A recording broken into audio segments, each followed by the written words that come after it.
Hello everyone and welcome to another episode of Project Ozone 3, Kappa mode. How are you guys doing today?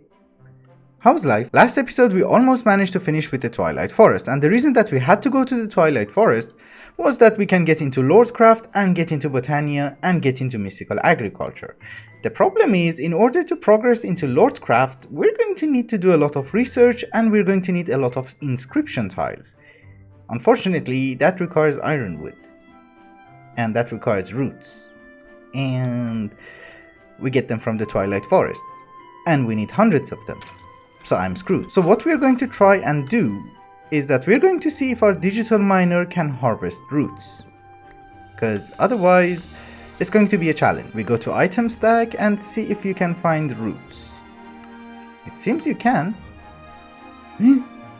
Okay, we're not screwed, we're fine. I just noticed that if you break down roots, you will only get sticks, and we need the live root, and apparently the only way to get this, apart from maybe getting this live root thingy, which I think it's going to be super rare, is that we make a phytogenic insulator and use fluxed infused phytogrow. But that requires rich slag, which we don't have. But what we have is tons of ores and an induction smelter. So maybe we will get some. I think there's a higher chance with gold. Yep. Okay. I just have to do this for a while. Well, so far we did manage to get 24 of them, which is not enough, but the thing is, we will get 16 per crafting, so it's not a bad investment. And we charge them up. The phytogenic insulator itself does not have a crazy recipe, and I personally believe this is the easiest machine that I can craft. Oops, maybe not. What was that? Oh, cactus. Okay. One phytogenic insulator, we just give it water, and now you should be able to give me live fruit. And it's very slow, so we just upgrade you. It's still pretty slow, but it's okay. For the inscription tiles, we're also going to require skystone. This used to be our obsidian maker and we don't need it anymore, so I was thinking that we modify it a little bit. So I just put you here. We put a chest on top, we put some speed upgrades for the conduits, and we add the skystone dust that we get from sieving. And we need to make some lava. Stone goes in and we should get skystone. Good, this is also not a very fast setup. Everything is just slow. Okay, we should be able to make some ironwood and dabble it in our zenith furnace. Lordcraft is a magic mod and it requires a lot of research. So what we're going to need is an arcane inscriber and one arcane workbench, as well as the book of knowledge.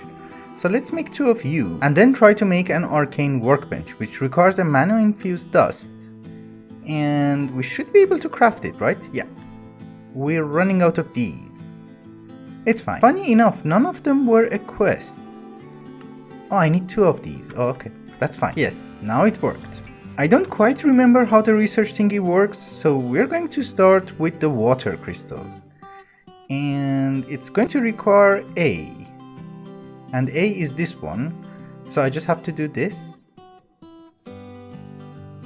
That should be A. How do I say A? That's A. Oh, okay, you just have to press it. Oh, that's fine. Now you need a Q. This is basically just a spelling game and we're going to spell aqua. So this should be Q, if I'm not wrong. And now we need U. We have U and we have A. So we have aqua. And this guy is unlocked. Perfect. You guys get the point. We basically need to unlock a lot of researchers by typing in the word, and every time that we type in a character, we're consuming 1 inscription tile. And our end goal is to get into Botania, so we're going to need these luminous crystals, and we're also going to need verdant crystal, and if I'm not wrong, we need something else. But it's okay, so let's try to unlock some more researchers. We start with water too, and every time that you unlock one of the characters, you can just type it in like so. We have unlocked water tools, and if we want to go any further, it will require infused fabric. Infused fabric requires arcane forge, and we can do arcane forge. It actually gets considerably easier as you go along, because you unlock more characters and it's easier to type them in. So now we can do U. You would really think this cannot be G, but apparently it is. Okay. We have you as well. What I basically want to do is to try and finish all the research relevant to water. So we're going to need to unlock steam. And in order to do that, we're going to need to unlock ice, which requires ultimate staves. Is it this one? Ah, okay. Ultimate staves is unlocked and now we can go to ice. Steam is still locked, and I don't know why. Fine, we'll do more research until something gets unlocked, I guess. Okay, so I did unlock a research and lightning struck me. Hi. I think it was Telos? Yeah. So we should be able to do the transmutation thingy, and that should unlock other stuff. Translocation, not transmutation. We have unlocked translocation as well, and we need to translocate something in order to unlock transformation and then do some ascension. It's very complicated, but let me gather some stuff, then I'll be right back. We're almost out of these. I had 2 stacks. I just went through the JEI, and it seems that in order to unlock Botania, we're almost done, and we don't need to do ascension, because technically what we need is the luminous crystal, and we can craft it. The problem is we're going to need complex crystals, which requires an arcane forge. So we need to make one. And where is the recipe? I can't find the recipe. Yes, this is the recipe. Oops, I broke it. I was going to say that the arcane forge requires mana, and in order to provide this guy with mana, we're going to need a void siphon. Please tell me we have everything. Okay, I was worried about these guys. But the mana dust, yeah, we can make it. Therefore, we can make a void interface. If we provide the void interface with crystals, it will generate mana. And it really doesn't matter which crystal we use, it just has to be the easiest crystal that we can craft. A damp crystal which requires a bucket of water is not easy, because you need a bucket of water and you have to put it in manually every time. So I think we're going to go with bright crystal, because that's easy to craft. And we have a siphon for it. Yeah, okay, we will do that one then. And this is why it was super important to have the digital miner in order to get these crystals, because we're going to need a lot of them. The void interface will not accept any crystals right now, so we need to provide it with a siphon, and the more siphons we have, the more items we can put inside. So I'm going to make 16, because, you know, it's cheap. We put them inside and we should be able to deposit a lot of these. Yeah, okay, we can deposit 1 crystal per siphon. Okay, that's fine. We are going to try and craft some complex crystals, and we are going to use light mana. And you should be able to craft it. How do you craft? This is the part that you really need a tooltip. How would you craft? I'm very confused. We have the research unlocked. We have the arcane forge. We have mana. Why aren't you crafting? I'm thinking maybe it's a glitch, so if we make another void interface and fill it in with water crystals, maybe it will work? Don't worry, I just saw it. I haven't finished the crystallization research. Now you should be able to do it? Yeah, that was the problem. It was green. I swear, this was green. And I think this is what we need in order to get into Botania. Yes, this is unlocked. Perfect. We can make it. It just dies. I did pick up a rose from the Twilight Forest, and I thought it's going to be useful, so we're gonna use it. Ladies and gentlemen, welcome to Botania. And we can get the flowers. Technically, we did not need to get the flowers in Botania like this, because I saw them in Landia, so we could have just gone and harvested them. But, you know, we needed the crystals in order to make the mana pool, so yeah. As a person who's not a huge fan of Lordcraft, I was thinking now that we are playing with it, we might as well do the ascension as well. It's going to require a lot of garbage, and this is why I made a lot of arcane forges, and we are crafting literally everything. We're going to have a translocation matrix and a translocation marker. Again, if I remember correctly, we're going to put you here, and then we're going to need a block of iron, which I think goes here, and then we're going to need 1 dirt which goes on top, and we're going to need a lever in order to apply a redstone signal. Then we need to link you to you, yes, and apply a redstone signal.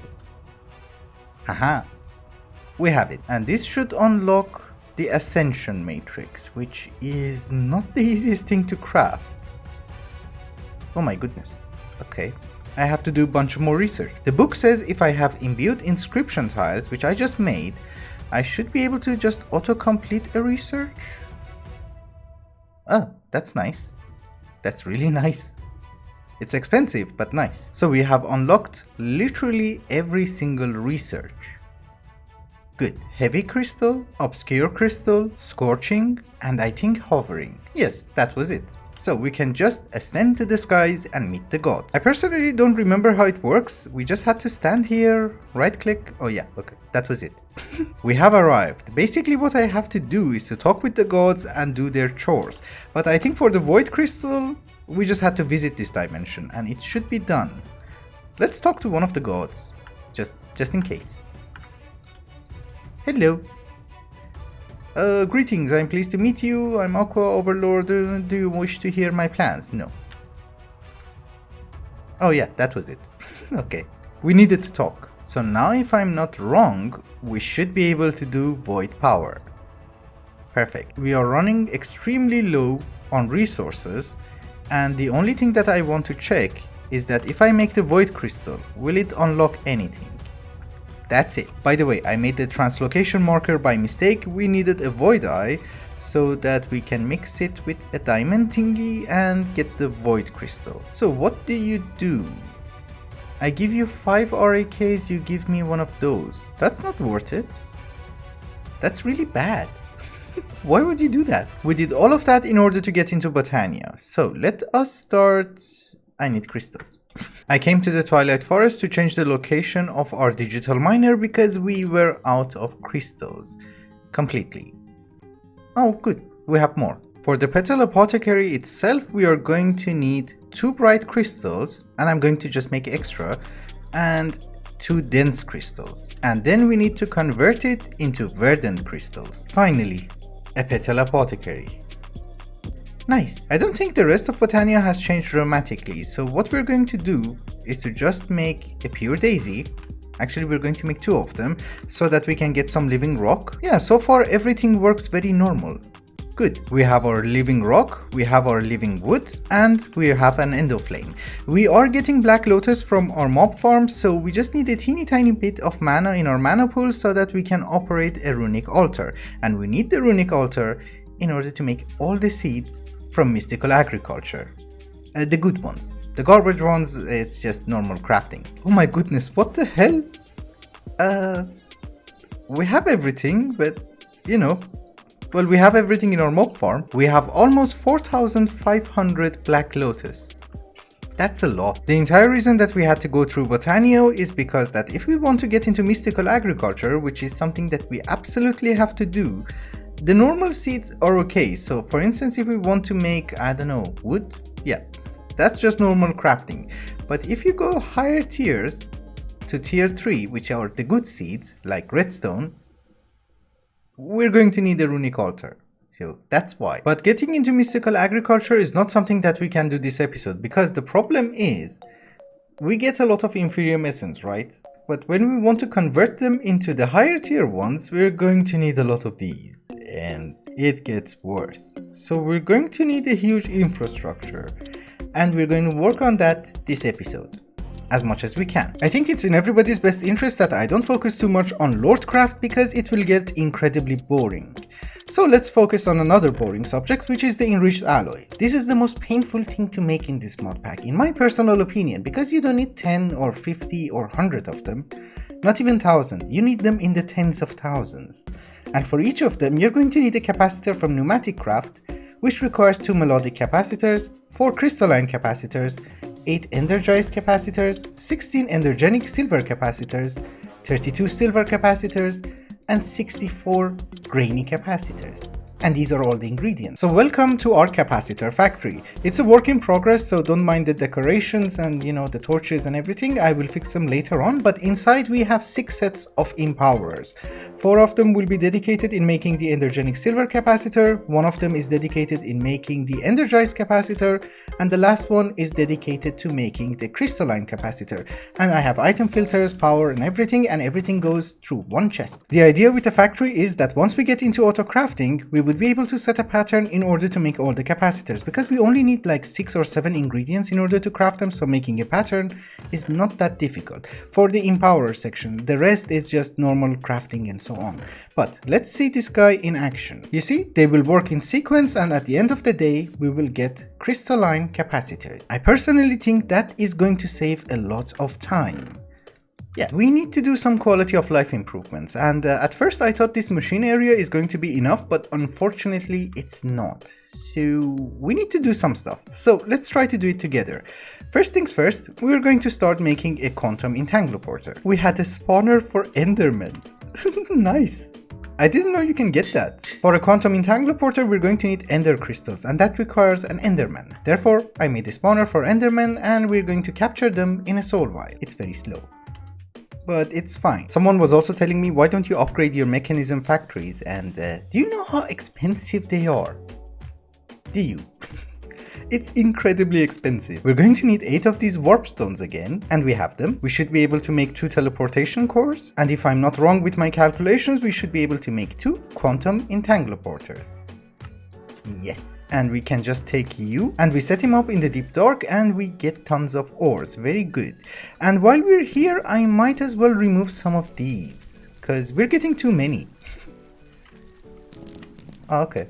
I broke the water somewhere. And now that we're getting tons of ores, let's start processing them. Since we have mystical agriculture in the game, we have sieving, we don't technically need to process ores from the digital miner, but for some ores it's actually useful. So I'm thinking that we process all the ores anyway, because we're getting them anyway. So 4 machines is going to be enough. We are also going to void some of the ores like niter and silicon, because we can get them from other sources and they are much more efficient. The zenith furnace is also amazing for processing all types of ores, but the thing is we also need rich slag. So I made an induction smelter with a stonework factory which provides it with sand. And we're going to set filters for some items that have a high chance of giving us rich slag. And quartz is one of them. The zenith furnace also has an option to work with lava instead of solid fuels. So we're going to make lava for it as well. I'm actually providing this guy with cobblestone from our stonework factory because we're not consuming that much sand and it can spare a bit of cobblestone. We just need to provide you with lava. I forgot that this guy is a furnace and you have to import everything from the top. Now it's working fine. Well, this was not a very bad solution because it will give me a passive income and that's always good. Oh, we also get these. Nice. I also want to try and make steel using mechanism because I think that's the easiest solution. Yeah, something like this. So basically the idea is we put the coal inside, we put the iron in, and it will give us steel. Yeah, that's the best automation I can do. So it's funny, it gives you the mechanism steel, but once you hold it in your inventory, it will change to these ones. That's weird. Look. It changed. Actually, if you get steel from mechanism, it's not good because your ME system will not recognize it as steel ingot. So I just replaced it with a redstone furnace and now we're getting the thermal expansion version. Oh, you moved! Finally! It's been 2 days. I thought you're dead. From inside. Like me. Anyhow, one of the most important resources that we need is electrotine ingot and it's quite expensive and you cannot automate these kilns. It's impossible. You cannot use a hopper, you cannot use ducts, you cannot use conduits. So this recipe is very manual and if you want to automate it somehow, this is going to be the recipe and you're going to need tons of electrotine. And the only problem is you cannot get it from an auto sieve. It has to be manual or you know the water wheel version. So we're going to try and make the seed. I think we can.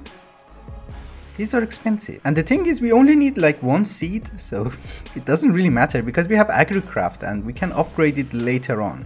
It's a tier 3 seed, so it shouldn't be that bad.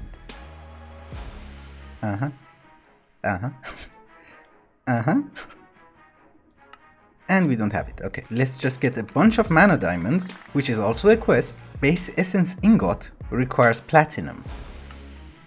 Okay, prudentium.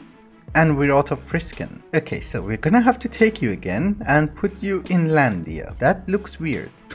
Anyway, someone told me that there is a big brother in Landia and it will help us getting all the ores. I don't know how to get the big brother. Actually, while we are here, we might as well check what we need. I'm guessing we need the Tower of Landia because this has the most expensive recipe. But that's not gonna happen because we need to go to Erebus. Whoops. Bye bye. Yes, we get the ore. Very good. I actually forgot we need a lot of corallium. It's a good thing that we went there. I do nag a lot, but this is expensive. It's just ridiculous. We just need 1 more of you So we should be able to just upgrade you to tier 3 and then we need a few more, I guess. Yeah, 4 more. Okay, I think we have everything. We have 4 of you, you and you. So do you need to drop something on it or it will just work? I'm not sure. Do we need a living rock? Why would you need a rock? It's not working. Why? Oh, it is working. It's just the bar is messed up. No? I think so. Oh, you need a wand. Okay. Our first mystical agriculture seed. Yes. We just need to 10 this one as well. We do not have access to an imaginary time block, so for the moment I'm going to use lily pads of fertility. And I hope it will help. Please grow fast. Please, please. That's nice. Yeah, it's not moving as fast as I hoped. So maybe we add more? Okay, without an imaginary time block, I think I'm doing a relatively good job. This episode we only have one mystical agriculture seed and that's going to be Electrotine. So I'm going to do this in the overworld. But next episode when we get into astral sorcery and have more seeds, we're going to transfer everything to a new dimension. You should be 10. I hope. In the comments of the last episode, someone told me, can you sleep in Project Ozone? And I remember in normal mode, I tried to sleep, it exploded. And so I made an obsidian platform. You can sleep. And the good thing about Agricraft is that you only need one seed and then basically they just grow. We are getting tons of Electrotine. That's so nice. Alright guys, I think it's also a good time to wrap up the episode. Thank you so much for watching and I hope you enjoyed it.